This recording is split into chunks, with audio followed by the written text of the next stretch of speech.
When the armies of the early Islamic Caliphates surged out of Arabia in the 7th century, they claimed to be bringing the Word of God and a new order to the world. But behind the banners of faith, there was another reality, the fate of the conquered peoples. For many, defeat did not simply mean new rulers. It meant losing their freedom, their families, and their very identity. This is the story of mass enslavement after the conquests. The Rashidun Caliphate, followed by the Umayyads and the Abbasids, spread rapidly. From the deserts of Arabia to the fertile lands of North Africa, the rich cities of Persia, and the distant reaches of Central Asia. Each conquest brought new territories, and with them, new captives. In Islamic law, prisoners of war who were not Muslims could be executed, ransomed, or enslaved. And in many campaigns, the choice was enslavement. After a city fell, soldiers moved through its streets, searching homes and markets, rounding up the defeated. Strong young men were sent to work in labor camps, quarries, or as soldiers in faraway provinces. Women and girls were taken as concubines for commanders or sold to wealthy households. Children were stripped from their parents, raised in new homes, given new names, and taught a new faith. Once taken, the chance of returning to their homeland was almost non-existent.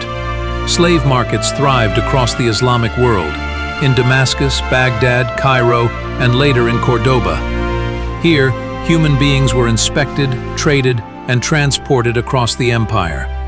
Persian nobles, Berber villagers, Slavic captives, and African tribespeople stood side by side, each awaiting their fate.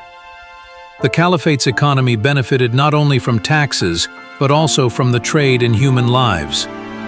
Some cases were especially notorious. After the conquest of Sind in the 8th century, Arab chroniclers boasted of tens of thousands of women and children sent back to Iraq as slaves. In Central Asia, so many Turkic tribesmen were captured that entire military units of slave soldiers, the Mamluks, were created, serving as elite guards and warriors for their masters.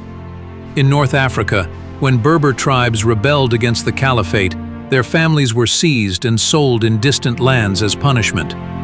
Islamic jurists defended slavery as a lawful outcome of war, a means of dealing with those who resisted Muslim rule. They set guidelines. Slaves were to be treated fairly, allowed to convert to Islam, and in some cases could earn or be granted their freedom. But the reality often differed from the ideal. Conversion did not guarantee release, and fair treatment depended entirely on the will of the master. The impact on conquered peoples was devastating. Communities were emptied, cultures were erased, and family lines were broken forever. Languages vanished as children grew up in foreign lands. What began as a military conquest ended as a transformation of entire populations.